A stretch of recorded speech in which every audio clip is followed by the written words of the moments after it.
Hey, welcome to Coach's Corner, everybody. Thanks for watching this show. I'm your host, Coach Tripp. We got a special guest today, former high school, college football coach, University of Florida, a bunch of other places. We're going to talk about him. Kyle Lingerfelt. Coach, thanks for being on the show, buddy. Thanks, Coach Tripp. I always love talking to you. You are a font of information about football. Oh man, I don't know. You've forgotten more than I know about football. But let's let everybody get to know you, man. You grew up in a hard environment, but you found love and refuge in your sports, baseball, football, and track. First, I want you to talk about your grandparents, how they saved your life and got you to Godby High School. Well, thanks for asking about that. I grew up in a dysfunctional family in Tampa, and they couldn't take care of me. So I moved in with my grandparents in my junior year in high school, which got me to Godby High School, which gave me the foundation to have a good life. Without my grandparents, I'd probably be in jail. Who knows? But anyway. Right. So, absolutely. Well, you were a multi-sport star. You loved it. You loved baseball, football, and track. And so that's where you got your family from. Talk to me about your Godby High School experience and how you got to Florida. Well, I was a junior in high school. I was probably 5'9", 145 pounds. I ran track. I'd never played football. I played a lot of baseball. Yeah. And I was a fast guy for a little scrawny white kid. But yeah. Anyway, I could run about a 4.41 or so. I could run. And head coach Gene Burleson and the defensive coordinator, Coach George Dean, said, we're going to make you play football. And I did. And played defensive back my first year and played quarterback my senior year and played shortstop on the baseball team and all that. I could always run, but I wasn't a great football player. But we won state championship, and with that came a lot of help. So, wow, did you really? Your high school team won the state title? Yeah, won Talk about your teammates and your coach that you got a state title ring. Yeah, well, we ran the option, Coach Tripp, which I still believe in, and I had a running back that signed at Miami, a slot that signed at Florida A&M.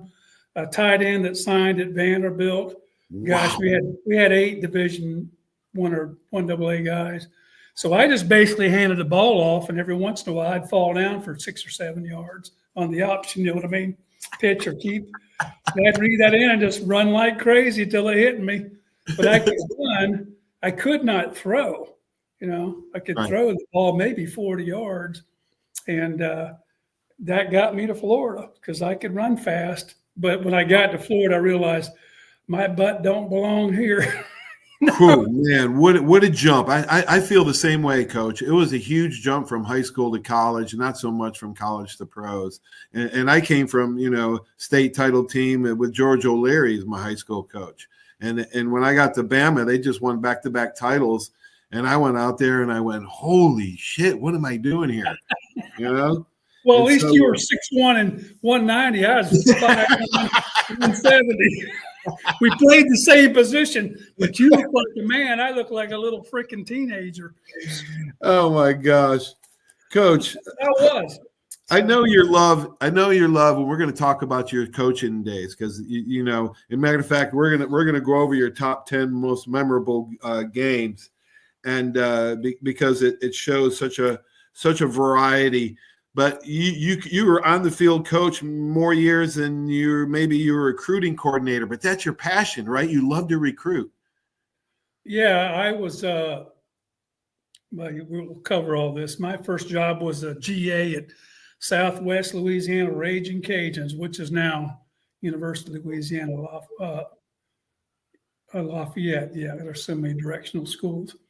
And I was just a GA, Paul, and I didn't know what to expect. I was coaching at Godby High School, and a friend of mine from the Raging Cajuns, who was a GA there, said, we got a spot open. This is like late July because one of their GAs couldn't get back in school. Right. Says, you want to come be a GA? I said, I don't know what that means. But when I was coaching it, God be making 17,000 probably. I was single to having no ties, and I took my butt over to Lafayette, Louisiana, and became a GA. I started at 24, 25. How'd you get your first full-time job? It's bizarre. I was at Southwest. There's so many different names for schools now. Southwest Louisiana now is Louisiana Lafayette, correct? Mm-hmm. Right. When I was there, there's still the Raging Cajuns. We all got fired. That was my first job. And I got there in late July, just before two-a-days, and they said, you're going to be help the defensive coordinator, who was not a good guy. But so I did, and then we all got fired in November. We were horrible. We went 2-9, and they had just gone from 1AA to Division I. The first game I ever coached in college was versus Auburn with Bo Jackson, and they beat us 50-7 or whatever, 45-7. He ran for 290 yards, Paul. And I'm sitting up there in the press box. I'm thinking, I need to go back to Godby High School. There's no future here. Coach, I had to tackle his big. You did? Yeah. I did it. No. Shit, we beat him in the Iron Bowl my senior year, 17-15. He went the wrong way. I know you didn't chase him down. You must have faced him up. I did. I don't know, man. My friend called me actually a few months ago and reminded me of this story. I'd forgotten all about it. Did you hit him? Yeah, I got him down on the ground, man. One-on-one tackle. Got him down. That's all. I probably got run over, but 1986 Division I AA playoffs, Furman and Eastern Kentucky. You beat Furman, and you played only cover 3. Yeah. Well, I got to Eastern Kentucky. So we all got fired at Southwest Louisiana, and I wrote. There was no, internet, social media to do what they do now. So I wrote, I swear, 20 handwritten letters to 1AA head coaches. And I wrote to Eastern Kentucky, and Roy Kidd called me because I had a pretty good background, and he offered me a GA job. I was already a GA, so I drove my piece of crap truck up there that 12 hours to Richmond, Kentucky. And I really worked hard and did a good job coaching the Whiteouts. Within 3 months, I was promoted to full-time, making another $17,000. But we go to Furman. We are very good, Paul, at Eastern. Eastern had a lot of NFL guys back in the 80s, man. Wow. I mean, it was amazing. And that team in 86, Eastern had won 3 national championships before I got there. So we go to the first round of playoffs versus Furman with Jimmy Satterfield, head coach, and they're good. That's a great place. We had to go there. And our defensive coordinator, who I love, who passed away, was Jack Eisen. And coach, we played cover 3, nothing else. Wow. We didn't change the front. We played cover 3, and we whooped their butts. Yeah, you don't have to play all these coverages as long as you do that one perfectly. Yeah. The kids all knew where to be, and plus we had about 4 NFL guys: Myron Guyton, Danny Copeland, Jesse Smalls, Aaron Jones, all first, second, third round picks. I'm not kidding. All South Georgia, Florida kids. All 4 of those guys were Aaron Jones from Orlando, and Myron Guyton, Danny Copeland, and Jesse Smalls were from Thomasville, Georgia. And they're NFL guys that played 10 years. We wouldn't get those guys today. We wouldn't touch them. But back in the 80s, there was no, 5-star stuff and all that stuff. Right. So you could go to a tiny country school and sign a NFL guy because the big-time coaches wouldn't travel that far. Well, man, they still don't. All right, so 1989, you lost 66-45 in a 4-hour game, and Doug Peterson was your quarterback, the NFL quarterback. Yeah, Doug. We signed Doug Peterson. He's from Washington, Walla Walla, Washington. We signed him at freaking Northeast Louisiana. And, man, he was a difference-making dude. We had Jackie Harris, first-round pick, Green Bay Packers, Vince Brisby, early pick for the New England Patriots. We recruited our butts off, and that was our first year. I only stayed there a year until I went to the University of Florida. Yeah. But we went out to was it Stephen F. Austin or Sam Houston? I can't remember. One of those Texas schools, Nacogdoches, Texas. But and they had an NFL quarterback too, whose name I can't remember, but it was Stephen F. Austin. They had an NFL quarterback who played, and they had a running back who played in the NFL. And I was there on the sideline. I was safety outside linebacker coach, and one of my greatest friends, Mike Cassidy, was defensive coordinator. And coach, you ever been in a game nobody stops anybody? Yes, absolutely. Oh my God. One time, coach, I got to tell you, interrupt you to tell you this story. One time, because I'll forget it, my mind is shot. I was at Tate, and we were playing Escambia, and they had Gerald Bright and this other guy went to Troy, 2 Division I running backs, right? And so they were averaging 50 points a game, 500 yards rushing, right? And we go to them, and it's back and forth. I'm the DC. I'm trying everything. I'm loading the box. I'm trying everything I can, and can't stop them. And I said something to Ronnie Douglas that no head coach ever wants to hear his defensive coordinator say. Coach, I said, we just have to outscore him. I'm surprised he didn't just take my head off at that time. But Coach, we outscored him. We won and hung on. Did you win? Yeah, we did. Did you really? So I've been in those games. Well, we didn't. It was like, I swear, Coach Tripp, it was like 62 or I can look it up, 64. 66-45. Yeah, exactly. And the game took over 4 hours because, when you throw, the clock stops constantly.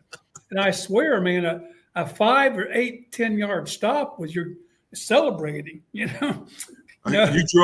you drive home with the head coach and he didn't say a word the whole time? No, I drove home. The head coach, this is Northeast Louisiana. It was like a 6-7 hour drive. They got on the buses and went, but me and Mike Cassidy had driven a car down there to recruit the Texas junior colleges, right. Kilgore, all those places, Tyler, because they were great players, those junior colleges. So we drove down Thursday morning and recruited the junior colleges, then met the team on Friday at the hotel. And I love Coach Cass. He coaches at Louisville now. And he was one of my best friends. He was a mentor to me. He was older than me. Yeah. And he's a Kentucky football player, was an all-SEC wrestler when they had wrestling in SEC. Just a tough dude who I love. And he was our coordinator, and we had never experienced that. You understand what I mean? Right. 66 points scored on you. So we got in the car after the game. You get your, McDonald's bag of hamburgers, and after you walk out of the locker room, and they rode the buses back. He and I had to drive back to Monroe, Louisiana. Right. Well, I was the young guy. I was a chauffeur, and I love Coach Cass. And I tell you, for 6 or 7 hours, he didn't say a word. Poor guy, man. He was just like, as a DC, when you give up 60, I did it once against the Armwood in the state semifinal game. Well, that's understandable. I told Coach I'd resign after the game if you take my resignation. All right, so let's jump to 1990. You get hired at Florida, in Tennessee and Florida. Face off, and they whooped you 45-3. Oof. Well, how'd you get hired there, and what was Coach? Tell a couple of Coach Steve Spurrier stories. Well, I was driving down through Florida recruiting. I was at Northeast Louisiana, which is now Louisiana Monroe. All these name changes. They're Division I now, and we were good. We had good players, but I was recruiting coordinator, and I would always go to Florida because I knew everybody, and I was from Tallahassee and grew up in Tampa too. And I get a school car, in 1AA, you ain't got $1 zillion. And I'd get the check, and I'd go stay at crappy hotels. And I had every school from Escambia to Godby to Live Oak, Swanee to Armwood to Manatee in 2 weeks. I'd crush it. Wow. Well, I was driving through Gainesville in my little crappy school, Northeast Louisiana school car with a logo on the side. And Coach Spurrier had just gotten hired at Florida. Wow. A few days earlier, he came from Duke. And I was a Florida Gator, you know. Yeah. I've never been afraid to talk to people because that's what a recruiting coordinator does. It's just being a great salesperson. So I said, you know what? I was in Gainesville recruiting East Side and Buchholz and PK Young and all those schools there. And it was 5 o'clock. Coaches were heading out and stuff. So I had a little hotel there in Gainesville. Actually, no, I stayed at my sister's house. She's a principal there in Gainesville. And I said, I'm going to go over and meet Coach Spurrier. He don't know me, but I'm a Gator. And I've damn sure recruited good. I was a really good recruiter. You hustled. Yeah, you hustled. And I had managed staffs very well of recruiters. So, Walt, you want to hear this, or do I need to slow down? No, go ahead. I want to hear how you got hired with Coach. So I walk upstairs to Ben Hill Griffin Stadium. The football officers on the second floor. It was very primitive in 1990. And I walked in. There was a secretary there, a gatekeeper named Mrs. Betty Lang, who had been there forever. She was there when I played there. Yeah. I said, Mrs. Ling, do you remember me? You know, I hadn't been there in 10 years. This is 1990. Right. She said, Kyle! She was such a wonderful lady, you know. She was the perfect diplomat for Coach Spurrier. And I said, Miss Ling, I coach at Northeast Louisiana. I crawl from Louisiana to Gainesville to work here. And I said, I had my resume with me. I always took my resume. Right. And I said, can I meet Coach Spurrier was back there. I could hear him rumbling around. She says, well, I give her my resume and she takes it back in there.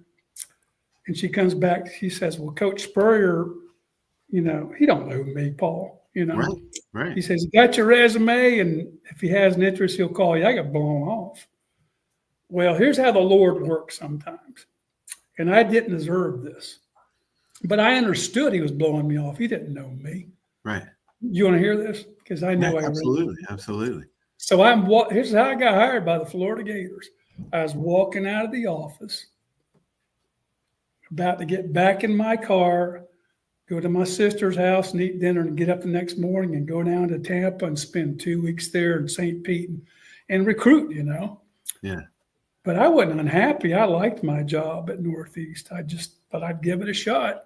Yeah. But I'd been a good recruiter and coordinator at Eastern Kentucky and Northeast Louisiana. I was good at what I did. We won games because we got good players. And that was my job. I took that more seriously than I ever did coaching defensive backs. I promise you. But I would get good players because they're everywhere if you just look. And it's still that way. Wow. So I'm walking out, not dejected, didn't expect anything to happen. And I hear, Kyle! What? Well, there was this big old guy down the hall named Jerry Anderson, who was the defensive line coach. Coach Spurrier fired everybody when he got there from Duke. Right. He brought a bunch of Duke guys. He kept one guy, Jerry Anderson, because he had played with Coach Anderson at Florida.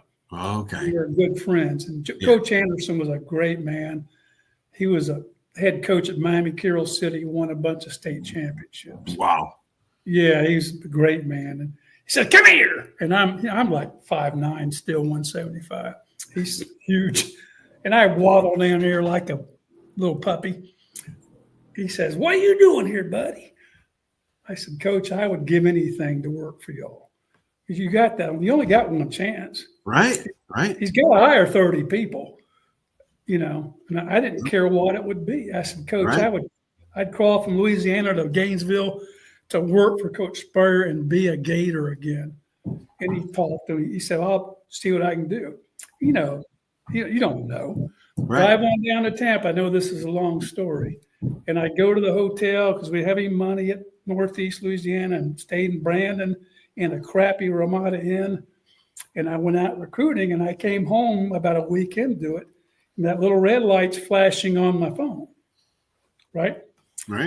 So I called the front desk like at 10 o'clock at night. They said, call Coach Red Anderson, University of Florida. So I had a calling card then. I didn't have a cell phone. You punch in about 5,000 numbers, right? So I called at 10 o'clock at night, and he was there because it was January. It's recruiting time. He said, Gator football. I said, Coach, hey, it's Kyle. He says, Coach Spurrier wants to talk to you. Wow. And I said, right now? He said, no. He said, where are you? I said, Coach, I'm in Tampa. Be here. He said, be here at 7:30 tomorrow morning, and don't be late. I said, yes, sir. Wow. And I didn't have a coat and tie or anything. I was just down recruiting. Coach, I got up and I got there like at 6 a.m.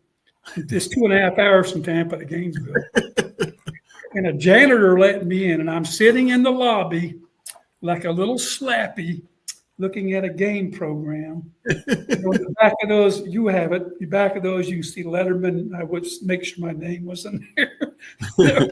That game program. Yeah. You know, you probably got 3 letters. I barely got 1.5. But anyway, I'm sitting there, Coach. It's probably 7:15 a.m. And Coach Spurrier walks in. I had never met the man, but he was a legend in my mind because I grew up idolizing the Gators. And Carlos Alvarez. He says, Kyle! Like he knows me. He says, come on in, buddy. So I follow him in there. He says, sit down. That's how he talks. He said, and he ain't going to beat around the bush. He said, you want to work here? That's what he asked me. You want to work here? You want to work here? I said, Coach, again, I'd crawl from Louisiana to Gainesville to work for you. I didn't say the Gators. I said you. Yeah.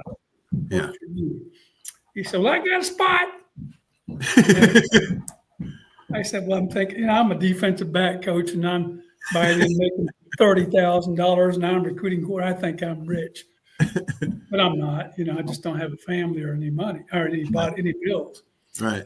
He says, I got a spot. He says, you ain't going to be on the field. You know what I mean? Yeah. It means you're not going to be coaching. You're going to be an administrator. Right. He says, you can help my new recruiting coordinator, Jim Goodman, who I hired from Air Force Academy. He was a Florida guy. And you're going to be his assistant. And he wasn't acting like he's recruiting me. He's saying, this is what you're going to do. Right. Hit the bricks. If you don't like what I'm telling you, I got 5,000 people that want. I got 500 high school coaches that would love to have your job. Right. Position. I said, yes, sir. He said, how much do you make there? He said, how much do you make there at Northeast Louisiana University? I said, Coach, I make $30,000 a year, and I get a school car. He goes, I ain't gonna pay you that. And I go, I'm thinking I'm gonna get more. And he goes, I'll pay you $14,000. Oh my God! Holy cow, Coach! You're not getting a car, but we'd love to have you if you want to accept that. Wow! It wasn't then like it is now. They could pay that guy $200,000 now. Right. They didn't pay you back in those days. No, they didn't pay anything. They didn't pay assistant coaches. That's one reason I didn't get into coaching. I could have gone back to Alabama and coached, and that wasn't going to work. I wasn't going to work 16-hour days with a wife and a little kid, and work 16-hour days for $23,000 or whatever it was a year. Yeah, that was a smart decision. Yeah, well, Coach. So how many years did you spend in Gainesville, Coach, or being there? Coach, I was only there 2 years. I was there 2 years. 2 years? Okay. And he fired me. Coach Spurrier fired me. All right. So you go to is that when you went to work for the Redskins in '93? No, I went to Maryland. I got fired by Coach Spurrier, and he was right to fire me. I did a great job. We were recruiting great players. I became really the recruiting coordinator. And I moved to the field. I got to coach special teams. Uh-huh. That's why I got hired. That's why in the thing I sent you, he fired me at Tennessee on the sideline. He fired me. Anyway, that's another story. But you got hit by a whiskey bottle that day too. Coach, I got hit in the head by a whiskey bottle. Flying out of the stands from Tennessee, them hillbillies. And I can say that because I'm a hillbilly too. If I hadn't had a hat on, I'd probably had stitches. They hated us, man. Oh my gosh. So yeah, I go from there. I like this. So you go to Maryland, right? Yeah, I got fired by Coach Spurrier, and I got hired an hour later by Mark Duffner at Maryland because I was the recruiting coordinator by then, and I had a good reputation. Yeah. And he was brand new, and he wanted a Southern recruiting coordinator because they wanted to recruit the South more. Maryland was terrible. So I went from being fired to being hired an hour later with a $30,000 raise and getting on an airplane 2 hours after that and going from Gainesville to College Park. You fly into Washington, D.C. College Park, Maryland's in Washington, D.C., really. Wow. Flew into Washington, D.C. That morning I got fired. That evening I had a $30,000 raise. Holy cow, Coach. That's a blessing. That's a blessing right there, wasn't it?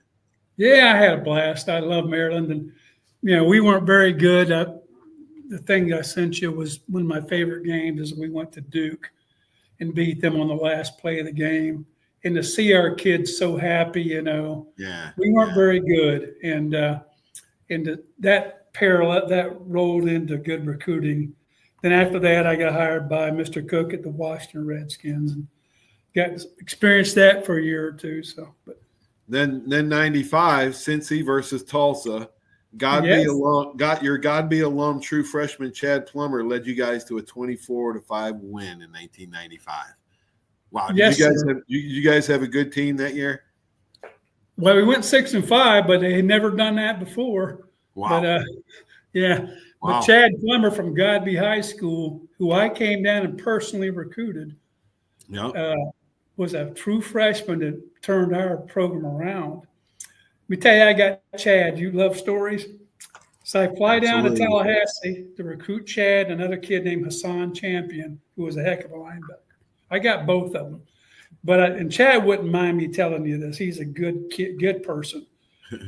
He was very poor. He lived with his grandma. And I came down here with a coach on the staff named L.C. Cole, African-American coach. And I thought I needed to bring him with me because I wanted Chad. He was committed to Virginia Tech. Wow. And we go in there, coach, and he won't mind me telling this. Nowadays, it wouldn't be a big deal. Right. And we said his grandma was raising him, poor as dirt on Tharp Street, just by Godby. Had nothing. And I identified because I grew up in the same neighborhood, really. Right. And he said, and we made our spiel, and he said, Coach, I want to come to Cincinnati. And his grandma, who was sitting there, she says, Coach, I swear. And L.C. Cole was right beside me. He became the head coach at Tennessee State and Alabama State. And she says, the old lady, the grandma, who was a nice lady, said, well, Coach, you can have my boy, but you need to pay my electric bill. I said, yes, ma'am. I said, how much is it? He said, $95. Oh, my gosh. I paid $95. Holy cow. Wow. Nowadays, that would not be a deal. That's nothing. Oh, but then I cheated to get them. Got them because of the electric bill. No, well, that's a funny story. Holy cow. All right, so here for our Pensacola people here, you spent 1 year at Pensacola Catholic and paced through a reverse pass on the last play of the game to beat you guys 45-7. Oh, wow. Coach Lindsay didn't show much class on that one, did he? Yeah, I'd always heard because he was Dwight Thomas's buddy. He was a great person. I didn't know Mickey Lindsay. I mean, I was at Catholic. I'd never been a high school coach. I got hired at Catholic, and they shouldn't have hired me. I'd gotten fired at Cincinnati because you get fired. And I got hired at Catholic the next day. I've never not gotten good jobs. I'd never had to look. People came for me. So I take the Catholic job. The Cincinnati Bearcats had to pay me for a year like $70,000. Oh, did they? Oh, yeah. Catholic, they hired me on the phone. Richard LaBounce, you know Richard. Sister Kristen. It was like $32,000. I want to live on the beach and see what I've never been a high school coach. I thought, Paul, this can't be that hard to do. But it was a bear. So we go out there, and we should have won our first game versus Gold Breeze, but we fumbled. And they were 0-10 the year before, Catholic. And I loved my kids, but, none of them were going to play college football. Right. It ain't like there it is now. Nope. And Pace was rolling. And they came to our stadium, Paul. And I didn't know Mickey Lindsay from anybody. And they came out in the field, and how you divide your field pregame warm-ups. Yeah. They came onto our side, and they were just their band played the whole time. And I thought, man, this is crap. I don't know what he had in for me. Maybe he thought I was a college. Who knows? Yeah. So anyway, we play, and we had no chance, Right. My kids always played hard. So it's like 45-7 with 40-something seconds to go, and they got the ball in the 45. I'll never forget it. And I thought, well, maybe they'll take a knee, and that's what I would do. That dude runs a reverse pass, and they throw it, and it might have ended up 50-something to 7. And I thought to myself, I will never do that to anybody. Right. Those are 15, 18-year-old kids. Yeah, the lessons learned. Yeah. You can embarrass me. Don't embarrass them. Right. Exactly. I lost a lot of respect for Mickey Lindsay, a guy who a lot of people like. I don't. And you got to learn to be. Coaches have to learn to be a good loser. I'll give you an example, Coach. It was Coach Bryant was coaching, I think, Kentucky when they went up against Bud Wilkinson's Oklahoma team, who had a 31-game win streak in college football. And Coach Bryant, he somehow with I don't know, he had some really good players, Bay Pirelli maybe on that team, or the quarterback for the Raiders way back in the day. And he also kicked for him. I forget his name because I'm having a brain fart. But Coach Bryant's team, Blanda. George Blanda, right? George Blanda might have been on that team. But anyway, they beat that Oklahoma team. And Bud Wilkinson walked in the Alabama locker room to congratulate Coach and the players. And Coach Bryant was floored by the class. And Coach Bryant was as competitive as any man I've ever seen. But he was never a sore loser after that, because he vowed that showed such class, and he learned so much from that he never, that he was never a bad loser ever again. Yeah, and if Coach Bryant had the same situation I had versus Pace and Mickey Lindsay, he'd have been livid. Yeah, he'd have been livid. But he wouldn't have said anything, and I didn't either. Nope. I didn't either. I just walked off the field. But I went on from there to be a recruiting coordinator at some pretty cool places for 20-something years. Yes, you did. Tennessee State, Vandy, your Vandy team won 41-7, securing their first bowl bid in years. Now we're gonna start talking coaches, Coach, because I want to. You've coached with so many great coaches and so many bad coaches too. Well, let's talk about James Franklin, Penn State coach. Now Let me say this real quickly, and I'm not trying to be mean. After I left Pensacola Catholic and went to some pretty cool colleges, I never recruited one of Mickey Lindsay's players, never went to his high school, never had my coaches go to his high school again. So I'm done with that. Yeah, wow. Coach Franklin, and I don't mean to be mean, he was mean to us. Right. I didn't think he'd be that way. So I've never forgotten that. It still sticks in my craw, obviously. I hate that. Right. I would never do that to somebody. Anyway, I got to be at Vandy and James Franklin. I've been around some NFL guys, Coach Spurrier, great people. Norv Turner, just so many great NFL people too. James Franklin's the best football coach I've ever been around. Why is that, Coach? What kind of blend? What kind of is he X's and O's guy? Is he hard nosed old school? And will he kick you in the butt and then hug you later? And what is this? Why is he so good? It's all the above. Man, he was number one. He's the greatest coaches I know are very bright people. there's a lot of dumbasses in coaching. You know that.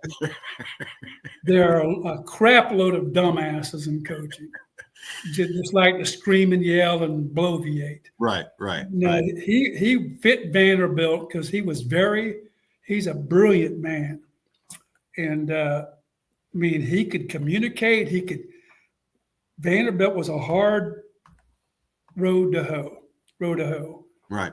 We went to 3 straight bowl games that she'd never done because those kids loved Coach, and he would be meaner than crap. But the way to answer the question is this. You know this, and you have too. I've been in 40 years of staff meetings on a Monday or a Tuesday or a Sunday where all the coaches are there in college anyway. There's 12 assistants and there's 17 freaking trainers and 4 strength guys and managers everywhere. There's so many hangers on. Right. And the guys that are actually coaching get to sit at the table. Everybody else sits around. And I got to sit at the table because I was handling recruiting. I didn't coach a lick. I was handling the recruiting. But I got to sit at the table. And every Monday, Coach would come in. It's the epitome of James Franklin. It would be 7 a.m. And if you were a minute late, your ass ain't getting in, right? Wow. He'd almost fire you, especially if you're a coach. Your coaches knew to be there at 6. Right. But the hangers on of a program like the managers and the trainers, they aren't that invested in your program. They're just there to get a job. Right. If they ever were late, he said, "Get your ass out of here." He would not put up with a thing, the discipline. Then he was brilliant, knowing about every position, what you did wrong, knowing every place that you didn't coach well. And he may like you, but he's going to bust your ass in that meeting. Wow. If your kids don't play well, and he'll understand that you may not have a great player at this position, but if he makes a stupid mental mistake, that's not ability. That's coaching. That's coaching. That's right. It's not the kid. It's coaching because you haven't emphasized it or communicated it enough. But he held the people accountable, right, Coach? Oh my gosh! But he knew it was bizarre to me because he knew 30 people's jobs on Monday morning. He's a brilliant person, and he would go around the table. And then once we got done with that stuff, Coach, that takes an hour to go around the table after a game, about an hour and a half. Then he would do this. And this is what I loved him so much. He'd say, "Okay, this is who we have. This is who you have at that position. It's your job to find somebody to make you a better coach." And he would go to every position coach, and I was a recruiting coordinator, and say, "Tell me about your area."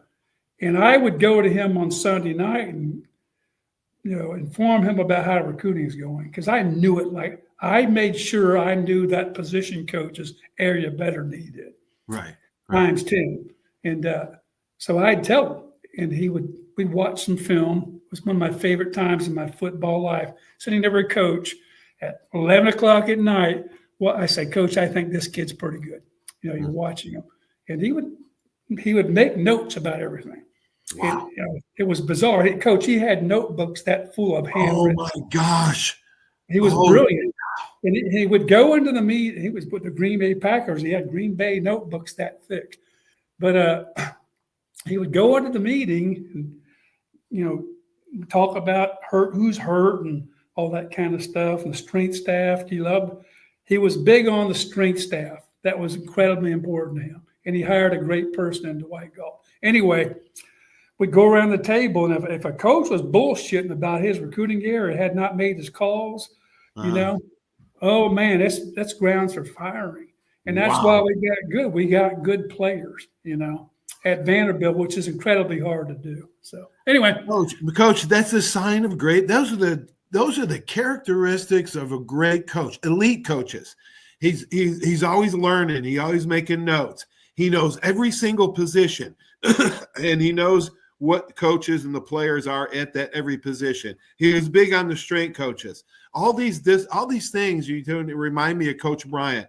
Because did you know, and I don't know if you knew this, Coach, but I've heard it from Coach Rousey and Coach Bruce Arians lately, that Coach Bryant, for all those years and decades he coached, he substituted every single player in every position at every game. That doesn't happen now. That doesn't happen.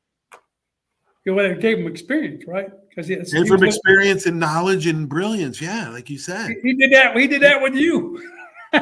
He did put me in. Yeah, he did put me in the first game. It took me 3 years to travel. You actually drive my first game, right? He said, Trip, come here, boy. Get your ass in there. Oh, yeah. Yeah, he was calling my name, and my roommate, my teammate was going, Trip, man, he's calling your name. And I'm like, no way, man. This is like the first game of the year against Georgia Tech. And there's no way he's going to put me in the first game in the first quarter. No way. He says, yes, he's calling your name. So I get up there. He says, get in for Gay. I said, no. I was so nervous that first You didn't know what you're supposed to do. I didn't know. Yeah, I didn't know what I didn't. Oh, my God. Get in for Sting Gay. Did you go out there and beat some people up? Oh, man, I did. After that first play, thank God the ball didn't come to me that first play. But after that, everything else was natural. And I never, ever feared or got nervous, or I never listened. Yeah, I never heard the crowd. They were always like background white noise to me, man. I was always so focused. You played a hell of a lot more than I did. But Coach, when you got out there, you were probably absorbed in the coverage and what your responsibility was supposed to be, right? Yeah, I wasn't the brightest guy, but I did have some other attributes. Coach, I like Mario Cristobal in Miami. He's a Miami boy. He learned from Saban because he won a couple titles there. He knows as a player. He won a couple titles as a player at Miami. He's been to Oregon. I just like offensive line coaches as head coaches. What do you think? Well, I think I hope, because I like Mario too. He's a really, number one, he's a very good person. And there's there's people that aren't good persons in our game. Right. But I hope you will, if he does well this year, and I think they will, he should be, and I know this is like sports talk radio bullshit, but he should be on Alabama's list if that goes awry. I hope it doesn't. But you know more than I'll ever know. But yeah, that would be the guy, because he's a man. Sounds like James Franklin. I mean, James Franklin's got a good job. Yeah, he's got a great job now. James Franklin, I'm a Gator, man, and I'm going to the game. I'm going down tomorrow. I get to be on the sideline and watch them mighty Gators outside the 20-yard line. I can't beat it. But I get to watch. You got to get me on the sidelines one day, Coach. We got to get on the sidelines. No, you come when, One day. I come. Well, you can't wear that hat. I'm like, I thought that was a Bama hat. Coach, tell people that there's to see a game on TV or up in the stands, way up in the stands, you cannot appreciate the speed and the agility and the violence unless you're on the sidelines. You played in the NFL. I was an administrator in the NFL. You understand the difference. Mr. Cook, I was with him for 2 years, and he was he was just a great man, worth $6 billion back then. Yeah. And he said, why don't you go down the sideline this game and just watch? Because most of the time I was up in the box with him, in the owner's box. Right. I said, yes, sir, I'd love to do that. So I went down to one of our games, and, I thought I knew. I'd been at Maryland. I'd been at Florida. I thought I knew football players. You know this better than me because you lived it. I just watched it. Coach, I've never seen such violence. Oh. I mean, those guys, it's like I watched a running back on the sideline get tackled, and I thought, that's like driving down the road in your car at 40 miles per hour, jumping out and hitting a telephone pole. They're car wrecks, multiple car wrecks every day. It's scary. Yeah, That's why you and I both have brain damage now. Right. Absolutely, Coach. You know, and it's something that Paul Fraze does a podcast, Head Rush podcast. I recommend everybody. I've had him on my show. He's a great story, but he talks about CTE. Do you feel that way? I mean, you had to make a lot of tackles. Do you feel it now? Yeah. Well, I've had like 3 or 4 surgeries this year to try to get some stuff going. But yeah, it's you know, the football you take a beat, you sacrifice before football and after football more than anything. But you're sacrificing during football too. So, you know, I have a lot of friends that have ALS and CTE. Let's face it, I have a lot of teammates that have died. Timmy Green and my high school teammate, All-American Syracuse, first round pick of the Falcons. Yeah. Him and Kerry Good, Kerry Good, my probably the greatest Good. Who knows, man? But he tore his. He's got ALS, and we do a Monday night show, Kerry and I. Thank God for AI technology, because Timmy Green runs a podcast, Nothing Left Unsaid, I think it is. So you got to check it out. I've seen it a bunch. Yeah. So let me show you something. This is not you. And I was not a very good player, but I played. See that arm right there? See that star? Yep. Oh yeah. It's got an 8-inch plate in it. From playing football, I got put in last year, and now I can't use my right hand very well. Oh wow. Yeah. That's from playing football. But I'm telling you, as God is my witness, I would do it all again, man. Absolutely. You know? I would too, Coach. I would do, even if I knew about all that stuff beforehand. All right.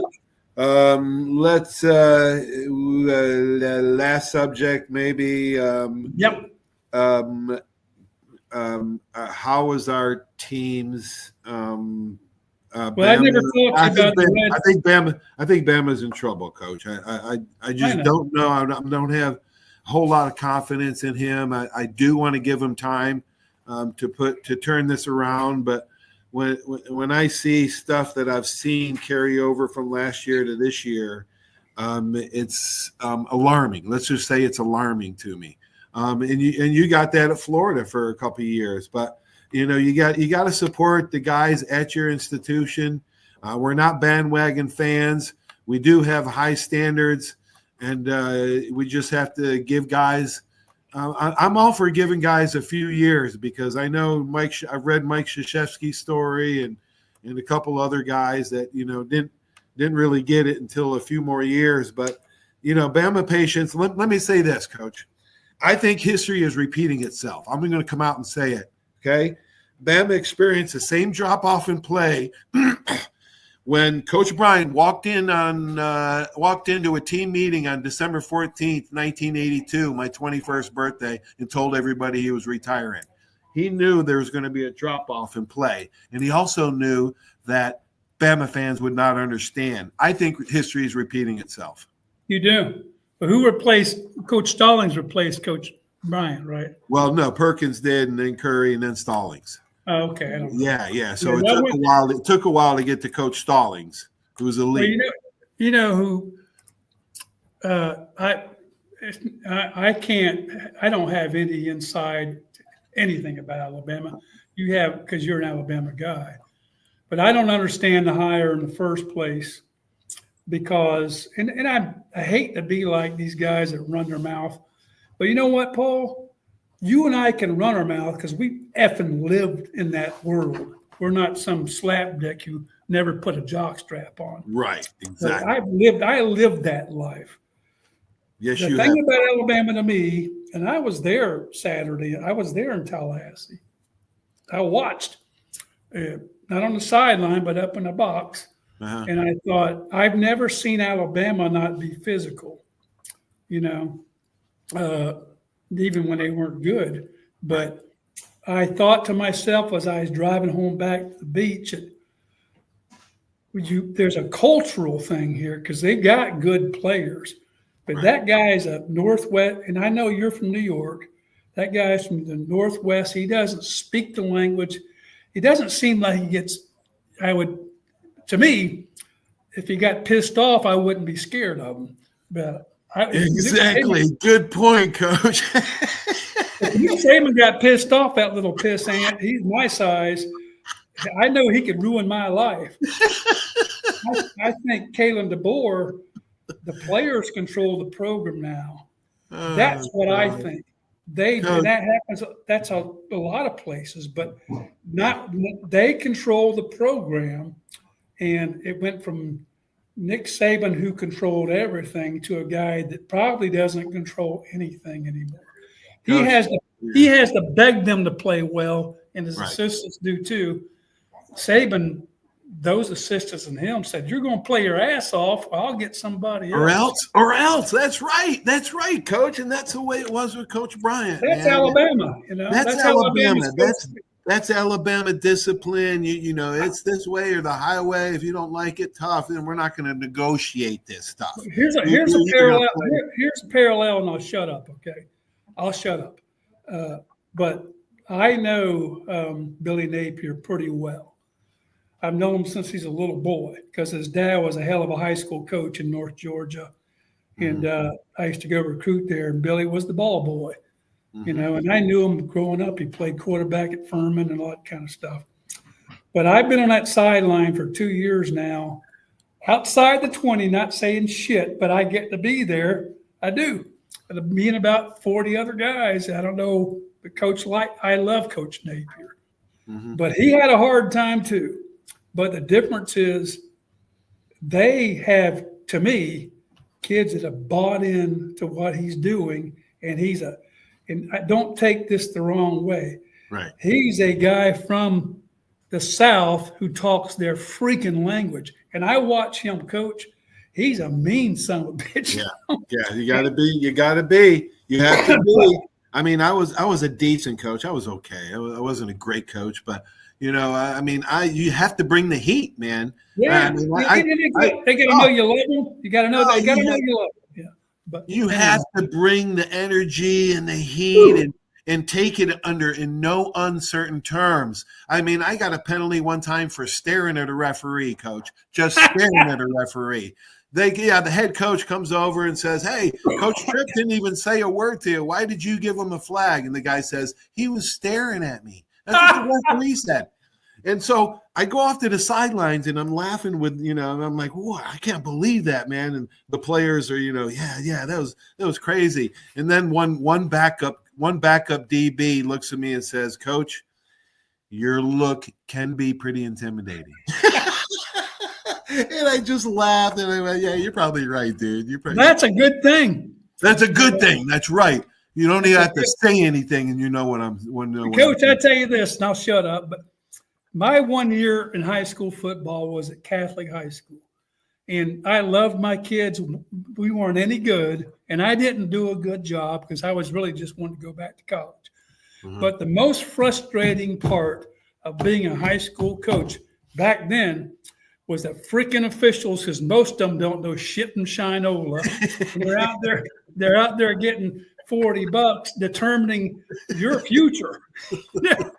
I saw it the other night. I was out there watching Madison play Lincoln, right? Yeah, a couple weeks ago, yeah. Yeah, and I don't watch football anymore, but friends of mine invited me, so I went out there, right? Yeah. And I love the Madison program. They do things right. Yeah, they do. And I like Lincoln too because I like David Wilson. But officials cost Madison that game. Wow. And a kid was throwing the ball forward and it rolled out about 30 yards and they called it a fumble and Lincoln took it back to the house. And I said, how can you miss that? Yeah, how can you miss that? The ball went 30 yards that way. But I thought, man, they need to start investing money and paying these guys $300 a game and getting better people. Coach, I'm going to a high school game tonight on Thursday night because I think there's a lack of referees across this country. Where are you going? I'm going to Milton at Washington. Yeah, Milton at Washington. Ronnie Douglas, my old buddy. Hey, my old buddy at Milton. He's got a kid going to Florida. The quarterback is signed with. That's right. Yeah, the Hall kid. Man, I'm gonna tell you, they went 0-10 last year. Ronnie's 2-0. and watch out for Milton this year. That's how much difference a coach can make.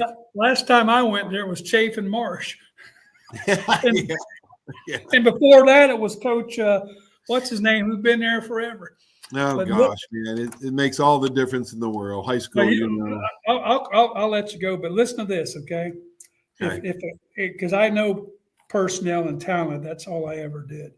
The quarterback at Lincoln is a dude. And somebody, because high school kids, because of the NIL and transfer portal, are getting neglected now.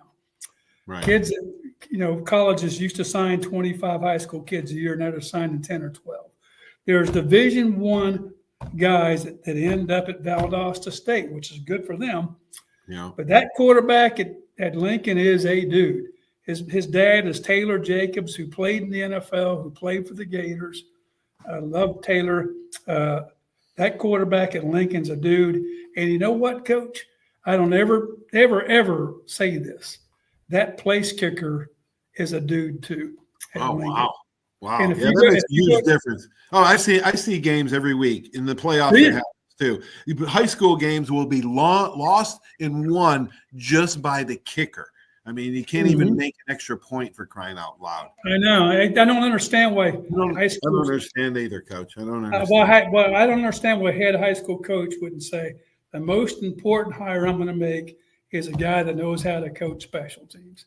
Yeah. I don't mean how to coach kickers and punters too. Right. But it's the most neglected part of high school football. Anyway, Coach, we could go on forever, man. We could talk forever, man. I know. I'm telling you, I have so much fun with you, man. I got to come see you soon. I got to come see you. You know what I'm gonna do? You know what I'm gonna do? What? Because I love doing this, and I'm gonna do this, and I'm gonna send it to you. I'm gonna find 1982 Alabama Crimson Tide film when you were a starter, and I'm gonna grade you. Better take the 84 film, Coach. 84? Yeah. It took me took me 3 years to play. It took me like 5 to get a starting. You'll grade that at 98. If you look at my flag out on the field, I'll be like a 10. But that was lucky. You see, I went out there and I was there. You need to grade my pro games too, because I actually played better. You can't get to the pros unless you play well. Coach, I tell you, I started 4 games in the NFL and I have 6 turnovers. So that's got to be some obscure NFL record for sure. Well, let me say one more thing, and I'll shut the hell up. So I'm a big Godby High School guy because it's my alma mater and I love the school. So I was there a few months ago, and the head coach is a good guy, John. And he said, Coach, there's this closet in here. There's a bunch of old film in here. And it was cans of film. Remember that? Yes. And I said, well, can I go look? And it said 1977 Godby. So, Coach, there was an old projector in there. Oh, my gosh. And I get this thing all fixed up. And I string the film because it's a process to doing it. And I put up this big white piece of paper. And I'm watching myself, right?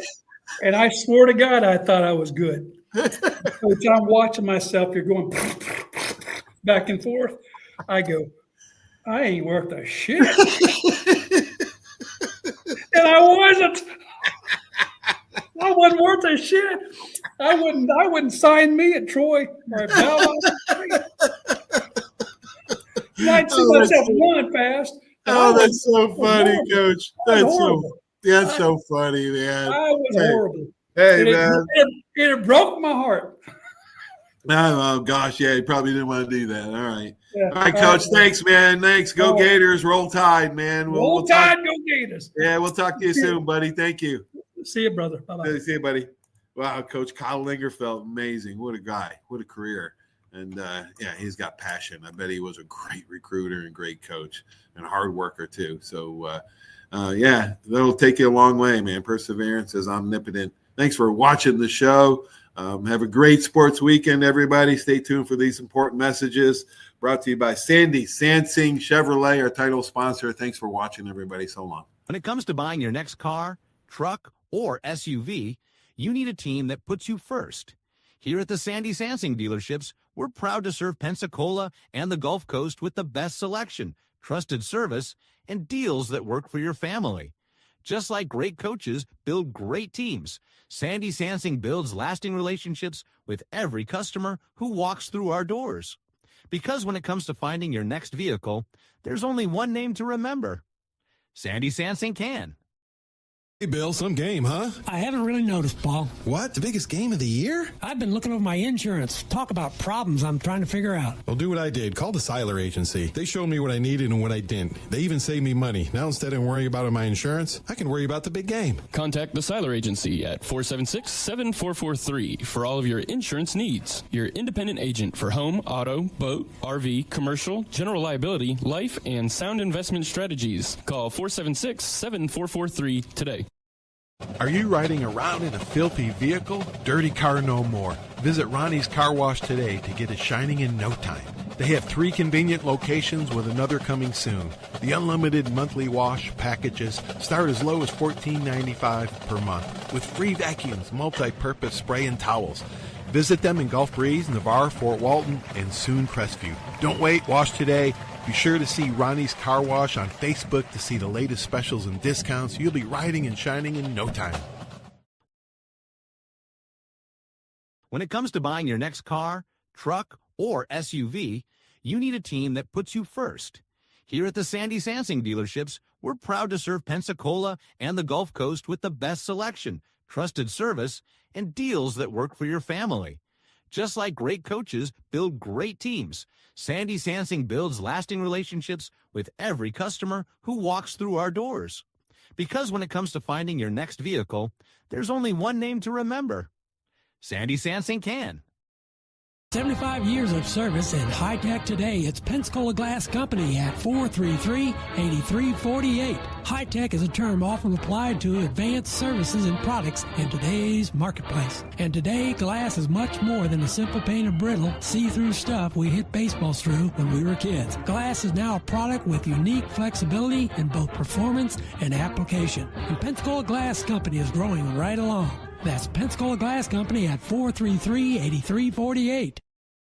There's a reason why Hill Kelly in Pensacola is the #1 selling Chrysler, Dodge, Jeep, Ram dealer between Jacksonville and New Orleans. While other dealers have taken advantage of a competitive market with higher prices, Hill Kelly has discounted prices to the lowest of the year. And Hill Kelly in Pensacola won't surprise you with excessive charges beyond the selling price. Come see why people from Milton, Pace, Foley, Bay Minette, Daphne, Gulf Shores, Mobile, and beyond are driving to Hill Kelly in Pensacola to buy their next new Chrysler, Dodge, Jeep, or Ram. At Hill Kelly, the bottom line price and your satisfaction are what really matter. So before you sign, check the bottom line and make the trip to Hill Kelly in Pensacola to see what true local ownership can do for you. At Hill Kelly Chrysler, Dodge, Jeep, Ram, Highway 29 in Car City, Pensacola. Or shop online 24/7 at HillKellyDodge.com. When it comes to bottom line pricing, nobody beats a Hill Kelly deal. Nobody.